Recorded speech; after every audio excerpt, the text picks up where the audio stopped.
Nama saya adalah Petrus Rijanto, umur saya 53 tahun. Kebetulan oleh warga saya dijadikan Ketua RT 4 RW 5 Sukorejo Katang, Kecamatan Ngasem, Kabupaten Kediri sini. Yang pertama, bagaimana cara Bapak bisa bertahan menjadi seorang Katolik dan tetap teguh dalam iman ajaran Katolik dengan kondisi di mana Bapak berada di lingkungan yang mayoritasnya adalah umat Muslim? Karena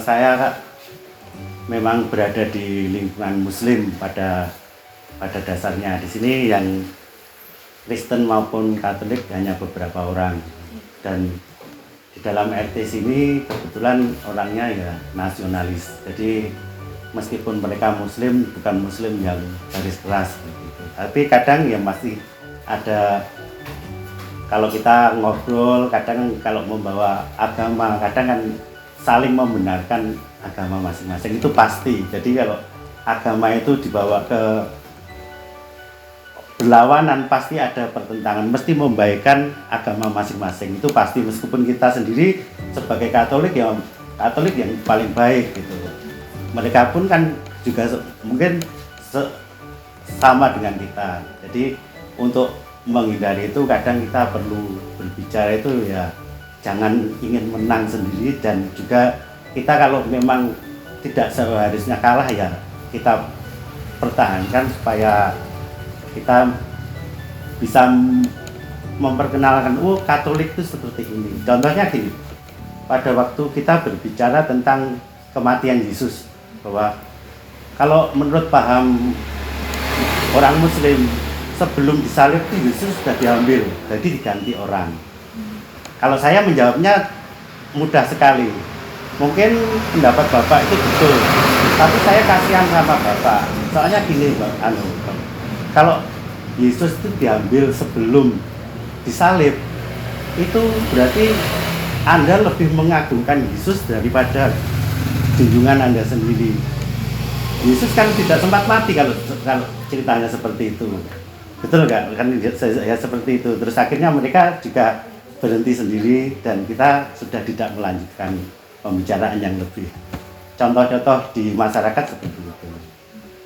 Jadi memang jadi orang minoritas itu ya kadang susah, tapi kalau kita tetap berjalan tidak ada susahnya sama sekali. Malah kita seperti lilin di dalam kegelapan. Jadi meskipun hanya bersinar kecil, kita tetap sama orang lain, masih dihargai.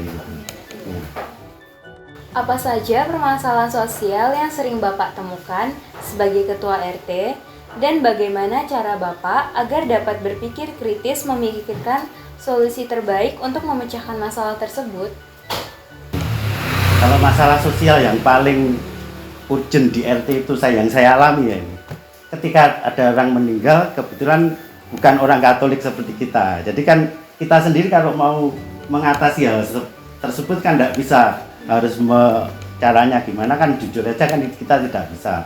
Makanya sebelum jadi ketua RT saya sendiri sudah bilang sama warga bahwa saya seorang Katolik. Jadi kalau ada masalah-masalah tentang kematian dan sebagainya, saya datang tapi tidak bisa 100% untuk bertanggung jawab di situ gitu. Jadi saya hanya datang untuk memberi semangat teman-teman bagaimana ini, misalnya kita butuh mudin, kita butuh untuk apa? Mereka kan harus di mori, di pojok itu, ya kita berusaha untuk menghadirkan mereka semua, tapi kita sendiri kan misalnya sholat jenazah, saya sendiri kan tidak bisa, saya juga tidak ikut gitu. Jadi saya kalau yang agak sulit ya seperti itu, permasalahan seperti kematian itu yang utama. Terus masalah kalau di desa gini kan ada orang mati itu ada selamatan, jadi 3 hari, 7 hari itu kan mereka biasanya kan tahlil. Jadi di situ saya mau tidak mau ya harus hadir, meskipun saya tidak bisa membaca kalimat tahlil, saya sudah juga hadir di situ gitu. Kadang ya hanya menyalami di depan tanpa ikut, tapi kadang ya ikut duduk meskipun kita tidak berdoa. Apakah Bapak pernah mengalami perbedaan pendapat dengan yang lain sehingga menyebabkan perubahan rencana yang sangat berbeda dari tujuan awal? Jadi kalau untuk masalah perbedaan itu sebetulnya ini sering. Jadi mereka gini, kalau di kita untuk menjadi orang Katolik itu sangat sulit. Kalau saya yang melihat harus ikut pelajaran, mau dibaptis saja pelajaran berapa bulan, krisma dan lain-lain. Kalau di luar kita kan mudah, misalnya hanya membaca syahadat saja sudah dianggap jadi perbedaan seperti itu. Jadi itu yang saya buat patokan ketika ada umat lain yang mengajak saya, kenapa kok di Kristen, kok kita tidak pindah di Islam aja atau di agama lain. Kebetulan yang di sini kan banyak Islam. Itu ya pernah ditawarkan kepada saya, itu pernah. Saya jawab ya hanya sambil bergurau kadang. Ini saya jawab, wong saya aja ya berdoa itu seminggu sekali aja, saya kadang tidak ke gereja. Kalau saya disuruh menjadi muslim 1 hari 5 kali, berapa nanti yang saya langgar itu? Kadang saya berkelakar seperti itu. Jadi untuk biar kita tidak terjadi sama yang ngajak kita gitu loh. Dan ini kan tujuannya kan beda. Jadi kalau kita itu masuk ke Katolik itu saya anggap itu sangat sulit, sehingga mungkin perkembangannya kan ya tetap begitu. Kalau masuk ke agama lain itu sangat mudah dan diwajibkan untuk semua ikut masuk.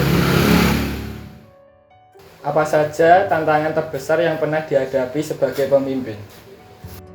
Ya, tantangan terberatnya kalau ada warga itu yang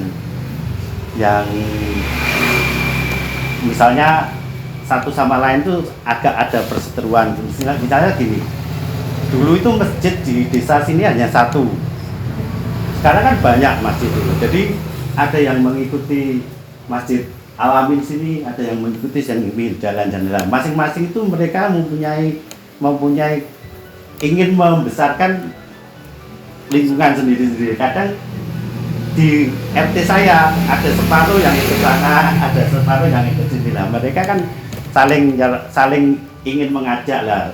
Di saat itu saya sendiri gini, jadi mereka kalau ada pertemuan itu menceritakan, di Alamin gini, di sini gini, sehingga kesannya mereka ya ingin menarik yang satu dengan yang lain. Nah, disitulah saya itu berusaha tidak ikut campur, karena kalau saya ikut campur misalnya membela sini atau membela sini, ya itu yang sangat itu menjadi tantangan saya, sehingga saya kadang menjadi minoritas itu tidak berani untuk berbuat yang lebih karena kita merasa bahwa kita minoritas dan di situ ada dua kelompok yang sama, tapi mereka sembahyangnya di 2 tempat yang berbeda gitu, di satu RT saya sini. Baik, saya beserta teman-teman yang lain mengucapkan terima kasih banyak atas kesediaan dan waktunya Bapak Petrus Rianto dalam momen wawancara ini. Kami juga teman-teman yang lain mohon untuk berdiri, Bapak. Terima kasih. Ya, terima kasih kembali, semoga lancar. Terima kasih.